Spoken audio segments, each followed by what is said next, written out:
சேலம் மாவட்டம் தலைவாசல் அருகில் ஆரகலூர் கிராமத்தில் அமைந்திருக்கக்கூடிய காமநாத ஈஸ்வரர் கோயிலுக்கு தான் இன்றைக்கி வந்திருக்கோம். இங்கே வந்து இருக்கக்கூடிய தெய்வங்கள் பார்த்தீங்க அப்படின்னா காமநாத ஈஸ்வரர் மற்றும் பெரியநாயகி தாயார் இங்கே அமைந்திருக்கிறாங்க.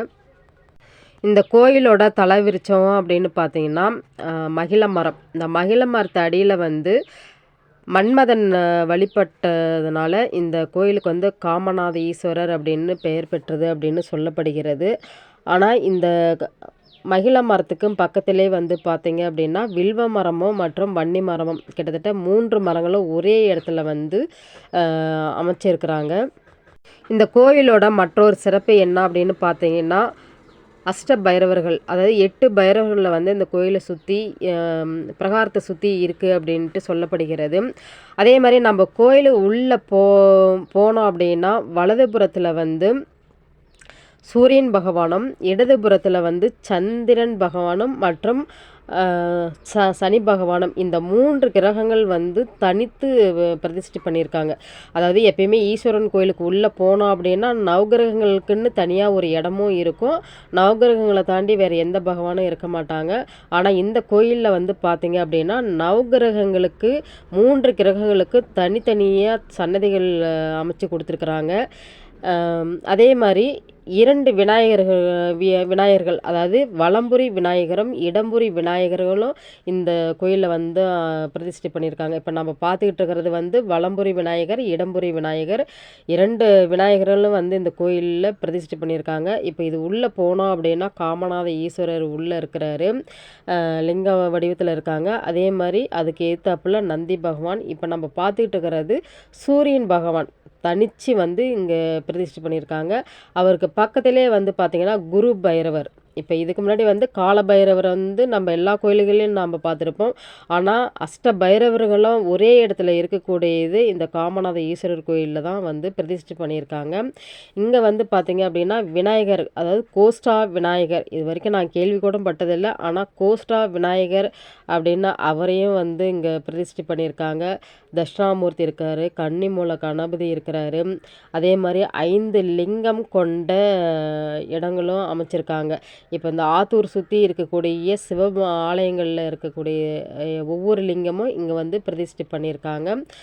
அதே மாதிரி வள்ளி தெய்வானை, இந்த கோயிலில் உள்ளே வந்தோம் அப்படின்னா வள்ளி தெய்வானை மெயின், அதாவது விநாயகர், பைரவர் மற்றும் வள்ளி தெய்வானை கூட இருக்கக்கூடிய சுப்பிரமணிய பெருமாளையும் இங்கே வந்து பிரதிஷ்டை பண்ணியிருக்காங்க.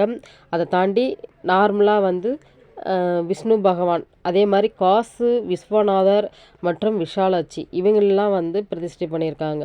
இந்த கோயிலோட அமைப்பு பார்த்தீங்க அப்படின்னா அவ்வளோ சூப்பராக, ரொம்ப பழமையான கோயில். அதாவது 1500 ஆண்டுகளுக்கு முன்னாடி உருவாக்கப்பட்ட இந்த சிவன் ஆலயம்.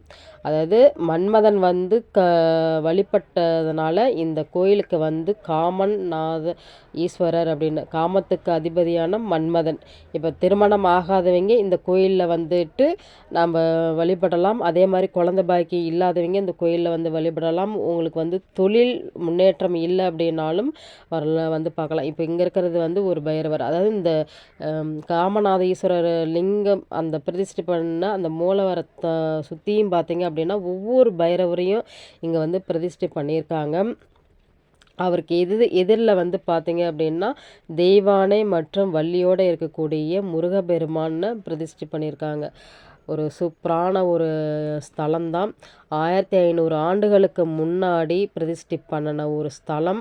எவ்வளோ அழகாக சூப்பராக இருக்குங்க. உங்களுக்கு வந்து திருமணம் ஆகலை, குழந்த பாக்கியம் இல்லை அப்படிங்கிறவங்க கண்டிப்பாக அங்கே வந்து நீங்கள் ஒரு வேண்டுதல் வைக்கலாம். இப்போ நம்ம பார்த்துக்கிட்டு இருக்கிறது வந்து பார்த்திங்கன்னா பிரதோஷ நாயகர். இது வரைக்கும் நான் எந்த கோயில்லையும் பார்த்ததில்ல. ஆனால் இங்கே வந்து பிரதோஷ நாயகர் அப்படின்ட்டு இப்போ அவரை பிரதிஷ்டை பண்ணியிருக்காங்க. இப்போ பார்த்துக்கிட்டு இருக்கிறது கஜலட்சுமி. அதாவது கஜலட்சுமி இப்போ நார்மலாக வந்து ஒரு சில கோயிலில் வந்து இருக்காது. ஆனால் இந்த கோயிலில் வந்து கஜலட்சுமியை வந்து பிரதிஷ்டை பண்ணியிருக்காங்க. இப்போ நம்ம பார்த்துக்கிட்டு இருக்கிறது காசி விஸ்வநாதர் மற்றும் விஷாலாட்சி தாயார். இப்போ நம்மளால் காசிக்கு போக முடியாதவங்க கூட இந்த சிவன் ஆலயத்தில் இருக்கக்கூடிய காசி விஸ்வநாதருக்கு வந்து நம்ம வணங்கிட்டு போகலாம். இங்கே வந்து பார்த்திங்க அப்படின்னா அன்னபூர்ணி சேஷ்டா தேவி, வீரபத்திர சுவாமி இவங்க எல்லாத்தையுமே பிரதிஷ்டை பண்ணியிருக்காங்க. இவரை தாண்டி போனோம் அப்படின்னா 63 நாயன்மார்களையே இங்கே வந்து பிரதிஷ்டை பண்ணியிருக்காங்க. இவருக்கு இடையில வந்து விஷ்ணு, துர்கா அம்மன் இவங்களுக்கு நேர் எதிர் தான் வந்து துர்கா தேவியை பிரதிஷ்டை பண்ணியிருக்காங்க. நமக்கு வந்து தொழிலில் முன்னேற்றம் இல்லை இல்லை கண் திருஷ்டி இந்த மாதிரி இருந்துச்சு அப்படின்னா இந்த துர்க்கைக்கு வந்து நம்ம வெள்ளிக்கிழமை அன்னைக்கு நம்ம விளக்கு போட்டுக்கிட்டே வந்தோம் அப்படின்னா கண்டிப்பாக நம்ம நினைத்த காரியங்கள் கைகூடும். ஏன்னா துர்காதேவி அப்படிங்கிறது நம்மளுடைய எண்ணங்களை வந்து நிறைவேற்றக்கூடிய தாய். அதாவது ராகு காலத்தில் வந்து இப்போ நாகதோஷம் இருக்கிறவங்க இந்த ராகு காலத்தில் வந்து விளக்கு போட்டுக்கிட்டே வந்தோம் அப்படின்னா அது நிறைவேற்றி ஆகும் அப்படின்னு சொல்லப்படுகிறது. இப்போ நம்ம பார்த்துட்டு இருக்கிறது காலபைரவர். அதாவது இந்த கோயிலில் இன்னொரு சிறப்பம்சம் என்ன அப்படின்னு பார்த்தீங்கன்னா காலபைரவருக்கு வந்து ஒவ்வொரு தேய்பிறை அஷ்டமி அன்னைக்கும் காலபைரவருக்கு வந்து சிறப்பு பூஜையாக நடத்தப்படுறாங்க. இங்கே வந்து பிரம்மா வந்து தனியாக இருக்கிறாரு. இப்போ நம்ம பார்த்துட்டு இருக்கிறது இந்த கோயிலோட கிணறு. இந்த கோயில் பார்த்தீங்க அப்படின்னா கிணத்துக்குள்ளே தண்ணி கம்மியாக தான் இருக்குது. இவரை சுற்றி இந்த கிணத்தை சுற்றி அப்படியே போனோம் அப்படின்னா துர்கா தேவியும் சண்டிகேஸ்வரரும் இருக்கிறாங்க. இந்த கோயிலோட அமைப்பு பாருங்கள், அவ்வளோ சூப்பராக இருக்குது. ரொம்ப பழமையான கிட்டத்தட்ட 1500 ஆண்டுகளுக்கு முன்னாடி கட்டின ஒரு கோயில். நீட்டாக அவ்வளோ அழகாக சூப்பராக வச்சுருக்காங்க. இந்த துர்கா தேவியை வந்து நம்ம ஒவ்வொரு வெள்ளிக்கிழமையும் வணங்கிக்கிட்டே வந்தோம் அப்படின்னா நாம் நினைத்த காரியங்கள் அனைத்தும் கைகூடி வரும் அப்படிங்கிறது சொல்லப்படுகிறது. இப்போ நம்ம பார்த்துட்டு இருக்கிறது சண்டிகேஸ்வரர். அவரை தாண்டி நாம் போனோம் அப்படின்னா 9 நவகிரகங்கள், அதாவது இந்த கோயிலோட ஈசானி மூலையில் பார்த்தீங்க அப்படின்னா நவகிரகங்களை வந்து பிரதிஷ்டை பண்ணியிருக்காங்க. இதில் இந்த கோயிலில் இன்னொரு தனி சிறப்பு என்ன அப்படின்னா சொர்ண ஆகர்ஷண பைரவரை வந்து பிரதிஷ்டை பண்ணியிருக்காங்க.